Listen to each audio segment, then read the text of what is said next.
At previous question పేపర్లోని social question భారతదేశంలోని పశ్చిమ బెంగాల్లో జనపనార మిల్లులు ప్రధానంగా ఈ నది ఒడ్డున ఉన్నాయి.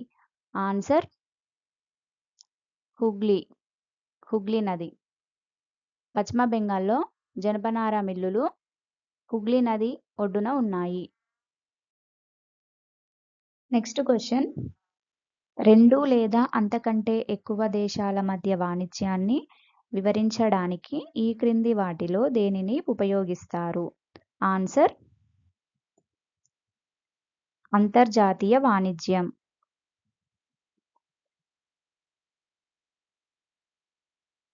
రెండు లేదా అంతకంటే ఎక్కువ దేశాల మధ్య వాణిజ్యాన్ని అంతర్జాతీయ వాణిజ్యం అంటారు. నెక్స్ట్ క్వశ్చన్, భారతదేశంలో ఈ ఖనిజ నిల్వల మరియు ఉత్పత్తిలో తీవ్ర కొరత ఉంది. ఆన్సర్ రాగి. భారతదేశంలో రాగి ఖనిజ నిల్వల ఉత్పత్తిలో తీవ్ర కొరత ఉంది. నెక్స్ట్ క్వశ్చన్, 1960లో భారతదేశంలోని ఉత్తర మరియు ఈశాన్య సరిహద్దు ప్రాంతాలలో వ్యూహాత్మక ప్రాముఖ్యత కలిగిన రహదారుల అభివృద్ధి కోసం స్థాపించబడిన సంస్థ. ఆన్సర్ సరిహద్దు రోడ్ల సంస్థ. 1960లో భారతదేశంలోని ఉత్తర మరియు ఈశాన్య సరిహద్దు ప్రాంతాలలో రహదారుల అభివృద్ధి కోసం స్థాపించబడిన సంస్థనే సరిహద్దు రోడ్ల సంస్థ. నెక్స్ట్ క్వశ్చన్, మణిపూర్లో దీనిని నివారించడానికి మైరా 5B ఒక ఉద్యమంగా ఉద్భవించింది. ఆన్సర్ 1970లలో మద్యం సేవించి బజార్లలో గొడవలు చేయడాన్ని. మణిపూర్లో 1970లలో మద్యం సేవించి బజార్లలో గొడవలు చేయడాన్ని నివారించడానికి మైరా 5B ఒక ఉద్యమంగా ఉద్భవించింది. నెక్స్ట్ క్వశ్చన్, ఈ క్రింది వారిలో UN భద్రతా మండలిలోని శాశ్వత సభ్యులు. Answer USA, UK, Russia, China మరియు ఫ్రాన్స్. UN భద్రతా మండలిలోని శాశ్వత సభ్య దేశాలు ఏమిటి? USA, UK, రష్యా, చైనా మరియు ఫ్రాన్స్.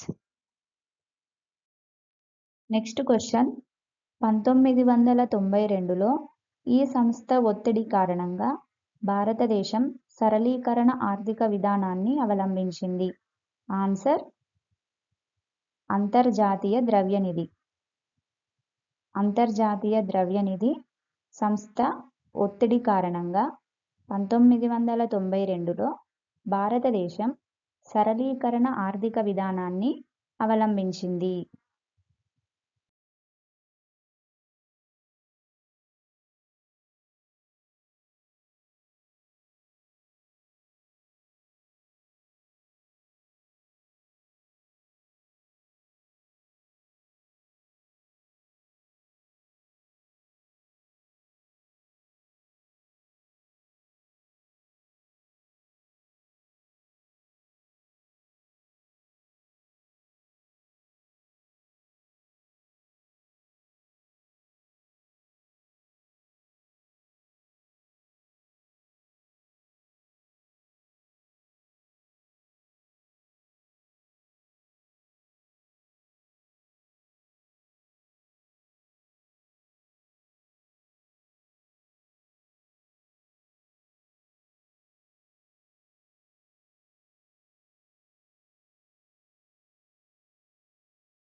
నెక్స్ట్ క్వశ్చన్, కింది వారిలో ఒకటి కంటే ఎక్కువ సార్లు రాష్ట్రపతిగా ఎన్నికైన భారత రాష్ట్రపతి. Answer doctor Rajendra Prasad. ఒకటి కంటే ఎక్కువ సార్లు రాష్ట్రపతిగా ఎన్నికైన భారత రాష్ట్రపతి ఎవరు? Doctor Rajendra Prasad. Next question, కింది వాటిలో ఐరిష్ రాజ్యాంగం నుండి తీసుకోబడినవి? ఆన్సర్ ఆదేశిక సూత్రాలు. ఆదేశిక సూత్రాలను ఐరిష్ రాజ్యాంగం అంటే ఐర్లాండ్ రాజ్యాంగం నుండి తీసుకోబడినవి. నెక్స్ట్ క్వశ్చన్, కింది వాటిలో ఉన్నత న్యాయస్థానం దిగువ కోర్టుకు జారీ చేసే ఈ రిట్టు ప్రకారం కింది కోర్టులో పెండింగులో ఉన్న కేసును తనకు తానుగా బదిలీ చేసుకుంటుంది? ఆన్సర్ సెర్షియోరారీ. ఉన్నత న్యాయస్థానం దిగువ కోర్టుకు జారీ చేస్తుంది. కింది కోర్టులో పెండింగులో ఉన్న కేసును తనకు తానుగా బదిలీ చేసుకునే రిట్టే సెర్షియోరారీ రిట్.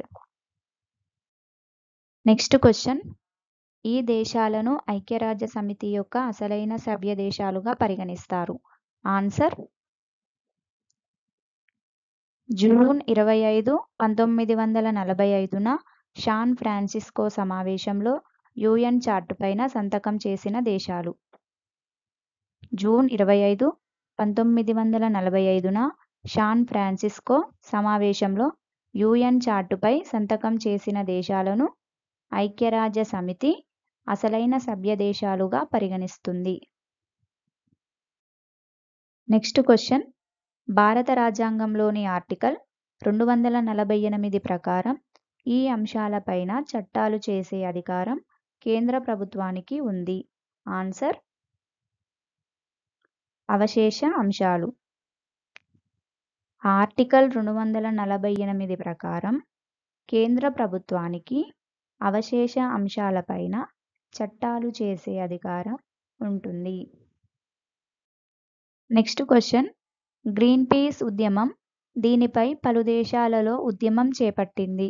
ఆన్సర్ వాతావరణ మార్పు.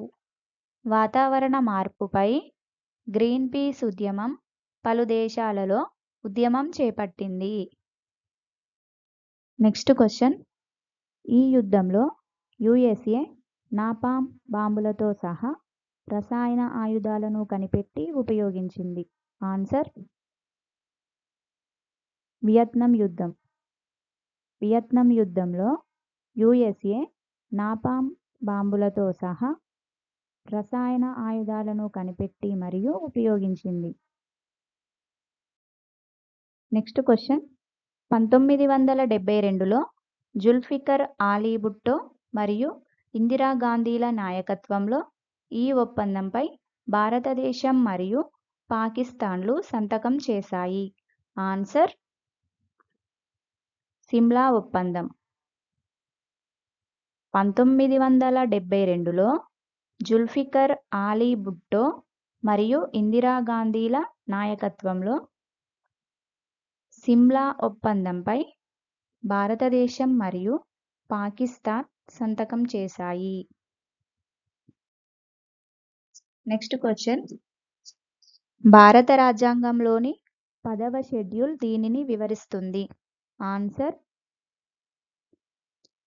ప్రజాప్రతినిధులను అనర్హులుగా ప్రకటించడానికి గల కారణాలను మరియు విధానాలను గురించి.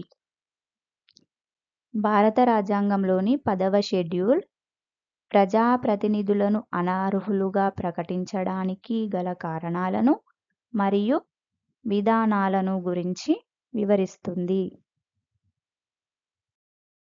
నెక్స్ట్ క్వశ్చన్, కింది ఉదాహరణలలో ఒకటి అసంఘటిత రంగానికి చెందదు? ఆన్సర్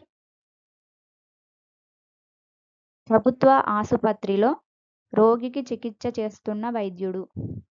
అసంఘటిత రంగానికి చెందని వారు ప్రభుత్వ ఆసుపత్రిలో రోగికి చికిత్స చేస్తున్న వైద్యుడు. సో ఈ వీడియోస్ కనుక మీకు నచ్చినట్లయితే లైక్ చేయండి, షేర్ చేయండి, సబ్స్క్రైబ్ చేసుకోండి.